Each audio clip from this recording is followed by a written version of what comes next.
नमस्कार शेतकरी मित्रांनो, आपण दौंड तालुक्यातील प्रयोगशील शेतकरी संतोष बोत्रे यांच्या गोट तसेच कांदा व ऊस पिकाच्या प्लॉटवरती आलेलो आहे आणि दरवर्षी त्यांचे वेगवेगळे ते प्रयोग करत असतात आणि 30 वर्षाचा प्रदीर्घ अनुभव आहे त्यांच्याकडे. आज पण त्यांच्याकडे वकारीमध्ये जवळजवळ 30-40 टन कांदा शिल्लक आहे आणि जे दरवर्षी पीक करतात त्याचं पैसेच करतात. त्यांच्याकडे असं काय लॉजिक आहे, काय थिअरी आहे की पिकं पण सुंदर येतात आणि रेट पण त्यांना चांगला भेटतो. तर आपल्या सोबत कैलास ताकोले पण आहेत, विकास सेवा कृषी सेवा केंद्र प्रोप्रायटर. तर नमस्कार. तर आम्हा शेतकरी मित्रांना सांगा एक थोडंसं लॉजिक थोडंसं द्या की तुम्ही असं काय करताय, वेगळं काय आहे तुमच्याकडं? आता माझं नाव संतोष ज्ञानदेव बोत्रे, मुक्काम पोस्ट पारगाव, तालुका दौंड, जिल्हा पुणे. तर 93 पासून मी शेती करतो.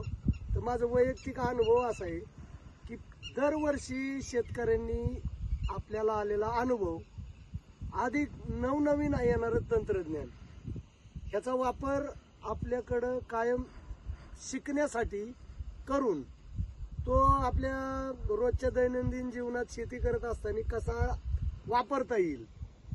त्याच्यानंतर समजा औषधाचे जे आता जे दुकानदार आहेत आमचे मित्र कैलास ताकवले, यांचं काही मार्गदर्शन घेऊन आम्ही नवनवीन ठिकाणी जाऊन पाहून त्यांचा अनुभव, आमचे अनुभव, अधिक आमचे 4 मित्रांचा विचार हा एकत्र करून आम्ही हळूहळू बदल करत चाललो.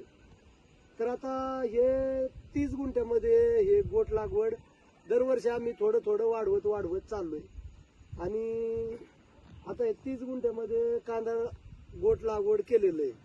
तर साधारणतः याला एक 90 ते 100 ग्रॅमच्या दरम्यानचा कांदा वापरलाय.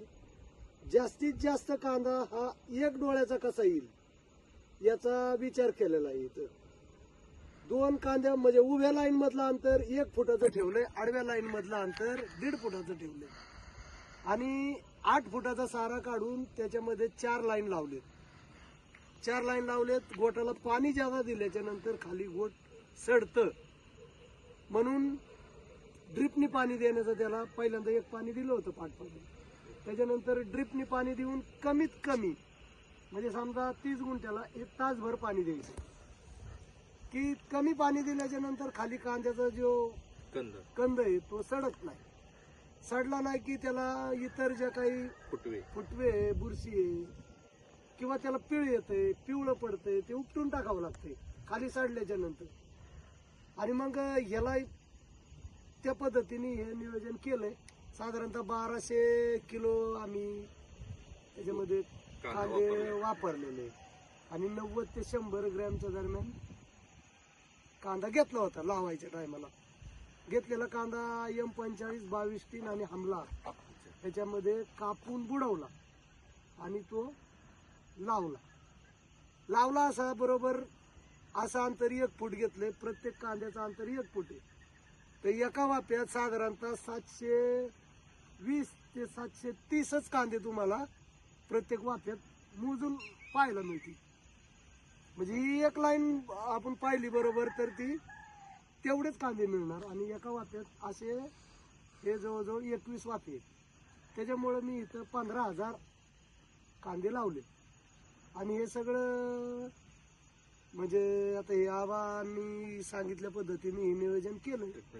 हा, आता याला कालच्याला अमृत किट सोडलं होतं, त्याच्यामध्ये एव्हर गोल्ड टाकलं होतं आणि 800 लिटर पाण्यातून एका कांद्याला 40 मिली ते 60 मिलीच्या दरम्यान त्याच्या बुडाला ड्रिंचिंग केलंय प्रत्येक कांद्याला. आता त्याच्यावर एव्हर गोल्ड आणि ह्युमिक कॅल्शियम आणि सल्फर. साधारण बियाणाचं उत्पन्न किती घ्यायचं तुमचं? आता ही तर आपल्याला म्हणजे इतर कंपन्यांचं ऐकून तर त्यांचं जास्तच दावा आहे त्या पद्धतीने. पण आता आम्हाला गेल्या वर्षी 600 किलो लावल्याच्या नंतर 125 किलो बियाणं झालं नेट वजन. हा, तर यंदा मी 1200 लावले पण अपेक्षा 300 किलोची ठेवली. कारण गेल्या वर्षीच्या चुका परत यंदा होणार नाही. यंदा वातावरण पण चांगलं आहे. गेल्या वर्षीची दरवर्षी नवनवीन पद्धत. आता ह्या 2च्या लाईनच्या मध्ये 3.5 फुटाचं अंतर ठेवलंय जेणेकरून जास्त वेळा तण नियंत्रण करता येईल, फवारणी करता येईल व्यवस्थित. प्रत्येक 4.5 फुटाच्या नंतर 3.5 फूट अंतर रिकामं ठेवले ओके. हे चालण्यासाठी. म्हणजे अंतर्गत मशागतीला फवारणीला अंतर्गत सुलभ जावं मशागतीला आपल्याला. जसं जसं आपल्याला म्हणजे दरवर्षी तुम्ही स्वतः घरी बियाणं तयार करूनच वापरता करतोय मार्केट. आणि समाजाचा बी आपल्यावरती विश्वास आहे. आबा पण सांगते म्हणजे इतर लोकांना, त्याच्यामुळं बियाणं शिल्लक राहत नाही आणि रोपही शिल्लक राहत नाही. आवडीने लोक आपल्याकडे येऊन म्हणजे बा पुढच्या वर्षीचं म्हणलं तरी यंदा बुकिंग करायची त्यांची तयारी आहे. अशा पद्धतीने आणि तुम्ही दरवर्षी कांदा वखारीमध्ये ठेवता. हा या वर्षी पण तुम्ही बऱ्याच जणांचा ह्या वर्षी आता कांदा म्हणजे वाट बघून जाण्यात जरा कांदा हा. खराब झालाय, पण अजूनही तुमचा कांदा टिकून आहे आणि आता जवळपास 28 ते 30 रुपये रेट भेटतोय. तुम्ही असं काय म्हणजे लॉजिक वापरले की तुमचा अजून कांदा खराबही झालेला नाही आणि 1 नंबर भाव तुम्हाला भेटतोय. नाही. आता काय किती होतं, टन कांदा अजून शिल्लक आहे आता तुमच्याकडे? आपल्याकडं साधारणतः एक 600-700 पिशवी अच्छा म्हणजे 30-35 टन कांदा आहे. अच्छा. आणि साधारणतः मी आतापर्यंत जवळजवळ सुरुवातीच्या काळात एक 30-35 टन कांदा विकला होता. त्याच्यानंतर आता परत एक 8-9 गाळे विकले. मध्ये लोकांनाही मी 25 रुपये किलोनी, ज्या वेळेला बाजार 20 रुपये होते तरी 25 रुपये किलोनी गोट कांदे चांगले माझ्या मनाने निवडून मी समाजाला विक्रीचा प्रयत्न केला. ज्यांना लागत होते ते येऊन लोक घेऊन गेले कांदे. तर कांदा टिकवण क्षमता म्हणजे काय आहे की आता आम्ही जवळजवळ म्हणजे असं कोणाचं मार्गदर्शन आहे तुम्हाला की एवढं म्हणजे शेतकरी तर एवढं करू शकत नाही, त्या मागे कुठली तरी शक्ती अदृश्य शक्ती असतेच. ते दुकानदार असो किंवा कन्सल्टंट असो, असं की नाही, तुम्हाला असं दुकानदारांचंच मार्गदर्शन आहे. आणि जे लागेल ते आम्ही जे गरजेचं आहे. आता याला समजा उद्याच्याला आम्ही कोराजेनचं ड्रिंचिंग करायचा विचार चाललाय, मग आता जे गरजेचं आहे ते करतोय आम्ही. आणि हे बरंचसं तंत्रज्ञान म्हणजे आबांच्या माध्यमातून चालू आहे. बाकी आता सगळ्यात महत्वाचं कसोटी, सचोटी आणि हातोटी या 3 गोष्टी शेतकऱ्यांनी शेवटपर्यंत म्हणजे अगदी एखाद्या पिकाचा कार्यकाळ जर 120 दिवसाचा असेल, आता आम्ही इथं ह्या रानात 95 टन यंदा उत्पादन काढले ऊसाचं. गेल्या वर्षी त्याच रानाने आम्ही फ्लावरचं पण पीक काढलं होतं. आता सुद्धा वरती जी ऊस आहेत त्याच्यात आम्ही 10 टन विक्री फ्लावर काढली. आणि आता परत अपेक्षित उत्पादन त्या पद्धतीने चालू आहे. फक्त एकच आहे की शेतकऱ्यांनी कायमस्वरूपी भांडवल तर पाहिजेलच, पण शिकत राहिलं पाहिजे. आणि जी माणसं सांगतात आपल्याला, मार्गदर्शन करतात, योग्य अयोग्य असेल त्या पद्धतीने त्यांच्यावरती विश्वास ठेवून पुढे समाजाने केलं पाहिजे. काहीतरी हे होते आपले प्रयोगशील शेतकरी संतोष बोत्रे आणि त्यांना मार्गदर्शक म्हणून कैलास दाखवले विकास कृषी सेवा केंद्र पारगाव. तर त्याने बोलत सांगितले की आमच्याकडे लेबर सुद्धा 16-17 वर्षाची लेबर आहेत, तीच लेबर आहेत कांदा लागवडीला.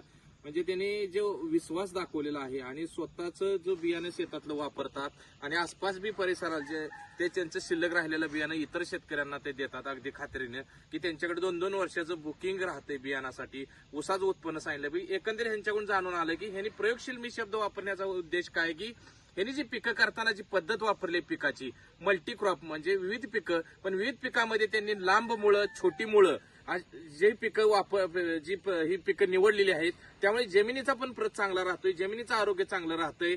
त्यामुळं हे सगळं त्यांना शक्य झालेलं आहे. आणि दरवर्षी ते प्रयोग करत असतात. म्हणजे खतं असेल, बियाणं असेल किंवा म्हणजे इतर शेतकऱ्यांचे बी ते शेतावरती जाऊन तिथून जे ज्यांनी प्रयोगशील शेती केलेली आहे वेगवेगळ्या पिकांची, तिथं पण ते जाऊन दुकानदारासोबत ती मतं जाणून घेत असतात. असे आपले संतोष बोत्रे हे प्रयोगशील शेतकरी होते. तर खूप खूप धन्यवाद. नमस्ते.